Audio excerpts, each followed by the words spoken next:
آہستہ سے چلتی ٹھنڈی ہوائیں ماحول کو بے حد خوشگوار بنا رہی تھی۔ اپنے جھولے پر پتنگ بنی جھول رہی تھی جب اچانک ہی اس کے پاؤں سے کوئی شے ٹکرائی تھی۔ اس نے چونک کر جھولے کو بمشکل روک کر اس شے کا مشاہدہ کیا تھا۔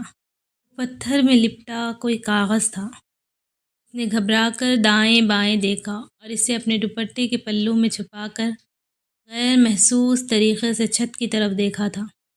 سامنے والے گھر کی بالکونی میں اسد کھڑا اسے ہی مسکرا کر دیکھ رہا تھا۔ یہ لوگ عزیز دار تھے، پرانی جان پہچان تھی، مگر حال ہی میں ادھر شفٹ ہوئے تھے۔ وہ لفظ محبت سے نابلد ضرور تھی، مگر اماں کے ساتھ مستقل مزاجی سے ٹی وی دیکھ دیکھ کر وہ کئی باتوں کو وقت سے پہلے ہی سمجھنے لگی تھی۔ وہ دھڑکتے ہوئے دل کے ساتھ اندر کمرے میں بھاگ گئی تھی۔ سامنے سے آتے ہوئے علی سے جا ٹکرائی تھی۔ اندھی ہو کیا؟ نظر نہیں آتا؟ علی کے ماتھے پر چوٹ لگی تھی اور اس کے پاؤں پر وہ چڑھ گئی تھی۔ ایک تو اس لڑکی کو نہ جانے کب عقل آئی۔ میں کہتی ہوں لڑکی ذات ہے، سنبھل کر چلا کریں۔ نیہا سن، اپنی بیٹی کو کوئی ادب آداب سکھا۔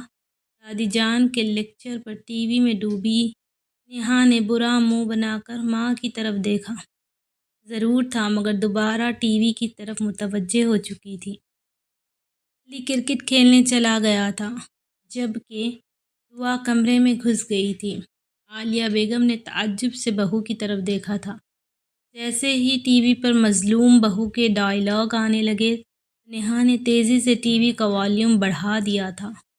جب کسی کی بیٹی بیاہ کر لائی جاتی ہیں، اس پر ظلم کیا جاتا ہے، تب یہ کیوں یاد نہیں رہتا کہ گھر میں اپنی بھی کوئی بچی بیانے کے قابل ہے۔ ٹی وی میں بہو کے اس ڈائیلاگ کے بعد ساس نے اس کے منہ پر زوردار چانٹا رسید کیا تھا۔ بہو فل میک اپ میں آنسو بہا رہی تھی۔ نیہا نے کن آنکھوں سے ساس کو دیکھا تھا، جبکہ عالیہ نے دکھ سے گہری سانس بھری تھی۔ نیہا اس بات سے قطعی طور پر بے خبر تھی کہ اندر اس کی بیٹی لو لیٹر پڑھ کر آنے والے دنوں کے منصوبے بنا رہی ہیں۔ نیہا تیزی سے دوپہر کے کھانے کی تیاری میں مصروف، بار بار مضطرب انداز میں کچن سے باہر محلق لاؤنج میں لگے ہوئے وال کلاک میں وقت دیکھ رہی تھی۔ آج وہ علی کا من پسند آلو گوشت بنا رہی تھی۔ دعا بھی کھا تو لیتی تھی، مگر اسے بھنا ہوا گوشت پسند تھا۔ وہ شوربہ پسند نہیں کرتی تھی، اسی لیے وہ خوب اچھی طرح سے گوشت کی بھنائی کر رہی تھی، مگر اس کے ذہن میں بیک وقت بہت سی باتیں گردش کر رہی تھیں۔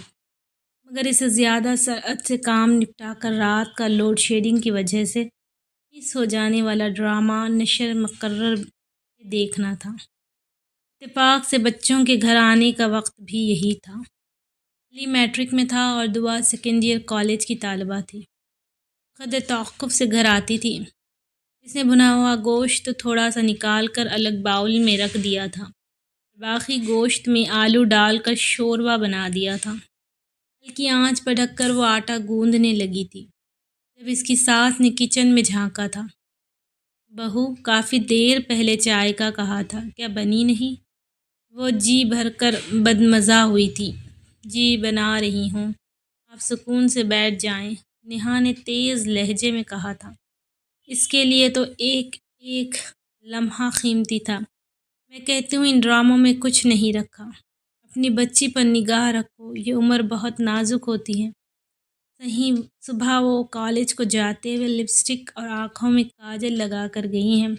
کیا کنواری لڑکیوں کے لیے یہ لچھن ہوتے ہیں؟ کچھ کرو، ایسا نہ ہو کہ گیا وقت ہاتھ نہ آئیں۔ ساس کا اتنا کہنا تھا، نیہا کو تو گویا تنگے لگ گئے تھے۔ اس نے وہی آٹے والے ہاتھ کمر پر رکھتے ہوئے سخت لہجے میں ساس سے دو بدو کہا، نہ آپ صاف صاف یہ کیوں کہتی ہیں؟ آپ کو میرا ٹی وی دیکھنا کھلتا ہے، اور عامر نے ٹی وی میرے کمرے میں لگا دیا، جبکہ آپ چاہتی تھی کہ ادھر برآمدے میں لگ جائے۔ آپ کی نہیں مانی تو اب میری معصوم بچی کو بددعائیں دینے پر اتر آئی ہیں۔ نیہا کی زبان کے آگے تو خندق تھی، اس نے ساس کو سنا دی، مگر عالیہ اس قدر بدتمیزی کے بعد بھی لبے بست تسبیح کے دانے پھیرتے ہوئے اپنے کمرے میں داخل ہو گئی تھی۔ کہاں کی چائے کہاں کا ہوش۔ نیہا فطرتاً ایک نیک دل لڑکی تھی۔ جب بیاہ کر اس گھر میں آئی وہ سیدھی سادی تھی۔ رفتہ رفتہ ارد گرد کے ماحول اور نت نئے سازشی ڈراموں سے وہ ساس بہو نند بھاوچ کی گیم کھیلنے لگی تھی۔ برمالا کہتی تھی کہ یہ اصلاحی ڈرامے ہیں اور واقعی وہ ڈرامے اصلاحی ہوا کرتے تھے، مگر وہ اینڈ تک صبر کیے بنا اپنے حصے کے اور اپنی طرفداری پر چند چندیا ڈرامے گھر میں فل والیوم پر لگایا کرتی تھی۔ وہ تو ان سے بھی کوئی نصیحت حاصل نہیں کرنا چاہتی تھی۔ وہ چاہتی تھی کہ ساس اور نند کو ہر صورت نیچا دکھا سکے۔ جب ساس کے حق یا دفاع میں کوئی سین آتا تو وہ جھٹ چینل بدل دیا کرتی تھی۔ معاشرے میں جنم لینے والی کہانیاں معاشرے کی عکاسی ہوتی ہیں، جس انداز میں ایک انسان اصلاحی معاشرے کی طرف پہلا قدم رکھے، مگر وہ تو بس آنکھ بند کر کے اپنی من پسند راہ پر گامزن رہتی تھی۔ اس معاملے میں وہ کسی کی بھی نہ سنتی تھی۔ دن بہت دیر ہو گئی مگر دعا گھر نہیں لوٹی۔ شام ڈھلنے کو تھی۔ دعا کی ایک دو دوستوں کو فون کیا گیا۔ معلوم ہوا کہ وہ تو 2 دن سے کالج ہی نہیں آ رہی ہیں۔ تو نیہا کی جان نکل گئی۔ اللہ تعالیٰ نے توبہ کے دروازے اپنے بندے پر کھول رکھے ہیں۔ وہ تو کہتا ہے کوئی مانگنے والا کہ میں اسے نواز دوں۔ اس وقت ملامت کے آنسو موتیوں کی طرح اس کی آنکھوں سے بہہ رہے تھے۔ ساس تانے دینے کے بجائے حوصلہ بڑھا رہی ہیں۔ لو یہ گلوکوز والا پانی پی لو، تمہارا بی پی لو ہو جاتا ہے۔ ہائے اماں، علی کے ابا گھر آنے والے ہیں، میں ان کو کیا جواب دوں گی؟ ایسا کریں اس پانی میں زہر ملا دیں تاکہ یہ قصہ ہی ختم ہو۔